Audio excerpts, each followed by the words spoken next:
কিরে লেওরা তুহিন, তুই এখানে কি করছিস? আর একটু হাওয়া খাইতেছিলাম আর কি। ও আচ্ছা, তো নেমে আয়। আচ্ছা দাঁড়া, নামছি। হ্যাঁ, এবার বল কি করবি? আরে বলছি, তুই কি রোজা আছিস? আরে হ্যাঁ, রোজা রাখবো না তো কি করবো বল। আচ্ছা, তো পারভেজ, মোহন, ফাইল এরা কোথায়? ফয়সল কোথায়? হ্যাঁ, এদেরকে দেখছিস না? না লেওরা, ওরা কোথায় জানি গেল, দেখতে পেলাম না। সকালে তো দেখলাম ফজর নামাজ পড়লো, তারপরে আর দেখা যাইতেছে না। আমার মনে হয় জায়গায় জায়গায় ওরা ঘুমাইতেছে। হ্যাঁ, তাই হবে তাই হবে। আচ্ছা, তো এখন কোথায় যাবি? না, আছি এখানে, বস, ওরা দেখে আসে কিনা।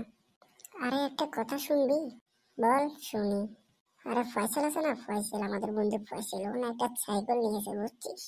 লাউরা সাইকেল নিয়ে এত ভাব ধরেছে যে সালা মনে হয়েছে একটা R15 নিয়েছে বুঝছিস। কি বলিস, তাই নাকি? তো আমি কি তোকে মিথ্যা কথা বলতেছি নাকি? আচ্ছা দাঁড়াও, আমরা একটা নেবো, তার সামনে ভাব নিতে হবে না। লাউরা, পকেটে না 2 টাকা, আবার নাকি ও সাইকেল কিনবে? সালা পয়সা কিনছে, আমরা কিনতে পারবো না, এরকম কোনো কথা আছে নাকি? এ, শুধু শুধু ভাব ধরিস না, বুঝছিস, পকেটে না 2 টাকা, আবার ভাব ধরতেছে। দেখিস, কালই আমি একটা সাইকেল নিব। আমাকে অপমান করছিস না? একটা সাইকেল নিব, দেখবি। এরে যা যা, তো লেকচার মারিস না আর। আমার লেয়ারের সাইকেল নেবেন না আপনি? দেখা যাবে না। যাও।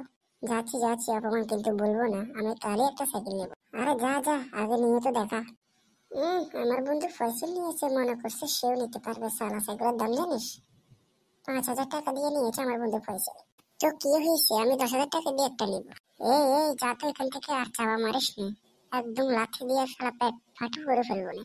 যাচ্ছি যাচ্ছি, আর মারতে হবে না,